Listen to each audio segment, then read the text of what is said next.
La victoire, la victoire est dans le sang de Jésus. La victoire, la victoire, la victoire est dans le sang de Jésus. Alléluia. Amen. Nous allons confier notre programme de ce soir dans les mains du Seigneur. Prions le Seigneur notre Dieu. Éternel Dieu, nous te confions tout ce que nous allons faire ce soir, cette soirée. Nous te confions nos cœurs, nous te confions nos vies, nous te confions nos esprits. Nous prions, tendre Père, que tu étends ta main de grâce à nos vies. Que ton esprit nous assiste ce soir. Que ta grâce surabonde, éternel Dieu, dans nos vies ce soir. Manifeste ta grâce et glorifie ton nom. Et tout esprit méchant qui va venir perturber, oh mon Dieu, mon roi, ce temps soit fait au nom de Jésus. Dispose notre entendement. Donne-nous notre roi, ô roi des gloires, et donne-nous ta grâce de pouvoir comprendre tout ce que nous allons partager ensemble ce soir. Donne-nous notre Dieu, pouvoir poser des bonnes questions, ouvre notre entendement, ouvre notre esprit, dans le nom puissant de Jésus. Bénis ce temps, sois avec nous, couvre-nous par ton sang, verse-nous par ton esprit, au nom de Jésus-Christ. Amen. Alléluia. Bien-aimés, nous allons ouvrir notre Bible dans le livre de Colossiens chapitre 2. L'épître aux Colossiens de l'apôtre Paul, chapitre 2. Amen, amen. Chapitre 2, et bien le verset 8.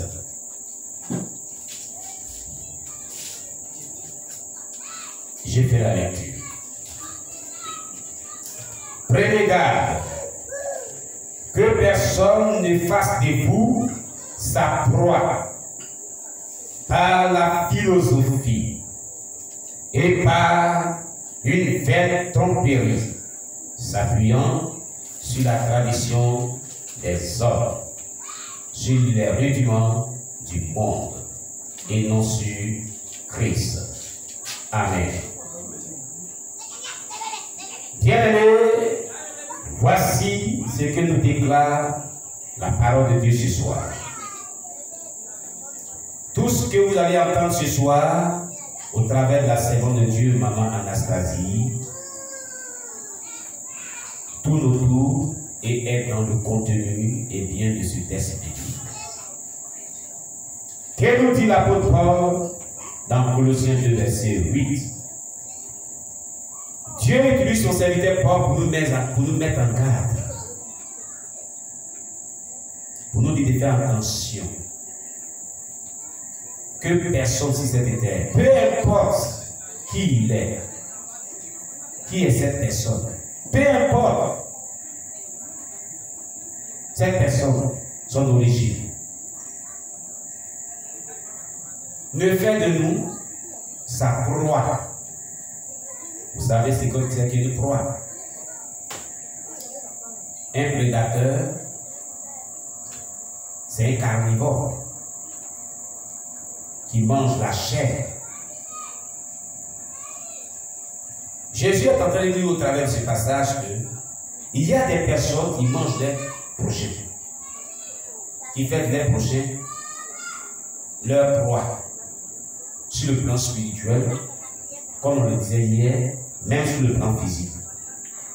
Il y a des cannibales en Haïti, comme le disait Pasteur Jean-Louis, les gens mangent les autres, leurs semblables. Et maman Anastasie en a témoigné ici à la frontière de Libéria, Côte d'Ivoire, vers l'ouest, cela se passe aussi. Donc Dieu nous met en garde. Mais comment est-ce que ces personnes vont procéder pour faire de nous leur proie? Il est dit, par leur philosophie et par une vaine tromperie. Ils viennent avec une ruse, comme des philosophes, en raisonnant, en séduisant, en tendant des pièges, mais par leurs propos. Est-ce que vous comprenez bien? C'est pour ça que l'enfant de Dieu doit discerner dans le langage des personnes ce qui est de Dieu, ce qui n'est pas de Dieu. Lorsque quelqu'un parle, Il faut être connecté au Saint-Esprit pour bien l'écouter attentivement. Alléluia. Afin de discerner dans son langage si ce langage-là est la volonté de Dieu, est inspiré de Dieu, ou c'est une inspiration diabolique, ou c'est une ruse du diable. Amen, amen. Oui. Et dans les discours de tromperie, de ruses, qui sont vains, il s'appuie sur la tradition des hommes. Vous voyez, c'est sorti. Leur appui d'argumentation est la tradition des hommes, la culture des hommes. C'est mentionné, hein? Comme je le dis tantôt, ce n'est pas moi qui ai écrit la Bible. La Bible, nous, on l'a trouvée ensemble sur la terre. Souvent, je me demande pour certaines personnes qui souvent s'attaquent souvent à nos enseignements, je me demande s'ils lisent aussi la Bible aussi. On dit ça pue sur la tradition, ils n'ont pas dit des anges, ni des êtres interplanétaires, mais la tradition des hommes, c'est-à-dire ce qui est dans nos coutumes, ce qui est dans nos traditions, ce qui est dans nos cultures, nous les humains vivons sur la terre. Voilà. C'est ce qui est dit ici. Cela veut dire qu'il y a des ruses du diable dedans qui mènent à la destruction, qui mènent à faire du mal, qui mènent à tuer les prochains, qui mènent à manger les prochains, qui mènent à faire les prochains de la nourriture diabolique, satanique. Est-ce que je l'avais dit? Alléluia. Il est dit. Sur les rudiments du monde, ça veut dire quoi? La tradition des hommes et les rudiments du monde vont de pair. C'est-à-dire les rituels, les rituels sataniques, et puis d'autres choses qui ne sont pas conformes à la sainte doctrine, qui ne sont pas conformes à la parole du Seigneur.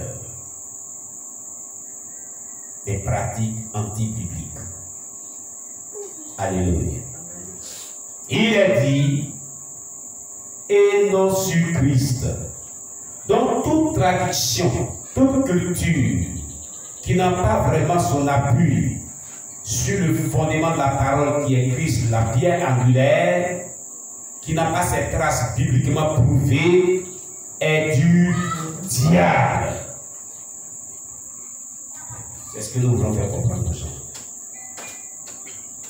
Ce soir, j'ai examiné ce que maman m'a dit qu'il a entendu de sa bouche par rapport à son expérience qu'elle a vécue pendant son temps de douleur. Et j'ai vu que tout le contenu parlait de ce texte biblique.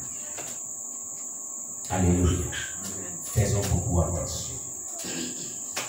Bien aimé, le diable, il est ingénieux dans le mal. Qu'est-ce qu'elle dit la Bible? Faisons beaucoup attention. Nous sommes dans les derniers temps. Toi qui vas écouter ce qu'il va être dit ce soir, fais beaucoup attention à ce qu'on appelle culture, à ce qu'on appelle tradition, à ce qu'on appelle... On avait trouvé quelqu'un qui était venu un dimanche qui discutait, moi en plein culte, et la culture des Écossais qui portaient les gibes, la culture. Il y a des ce qu'on appelle culture, toi. Prenons Colossiens 2, verset 8, tu vas comprendre. Tradition, culture, là, c'est qui est dedans. Amen, amen. Oui. Bref. Disons merci pour cette exhortation et confions la servante de Dieu à Dieu. Prions le Seigneur.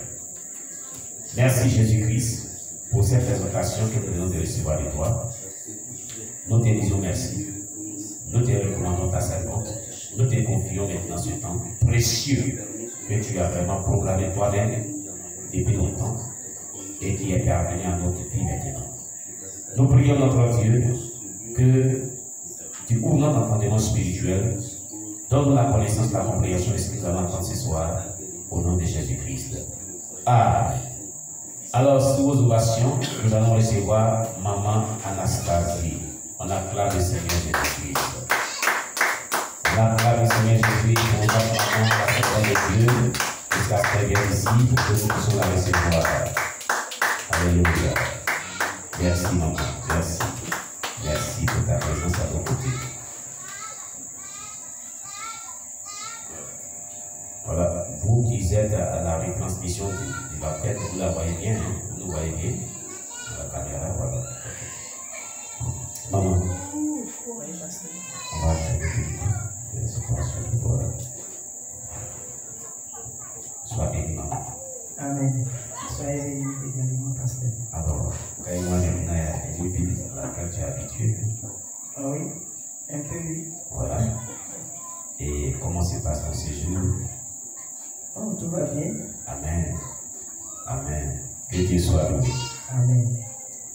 Alors nous sommes là ce soir, comme nous l'avons annoncé hier, que tu as un message concernant nos traditions coutumières en Afrique,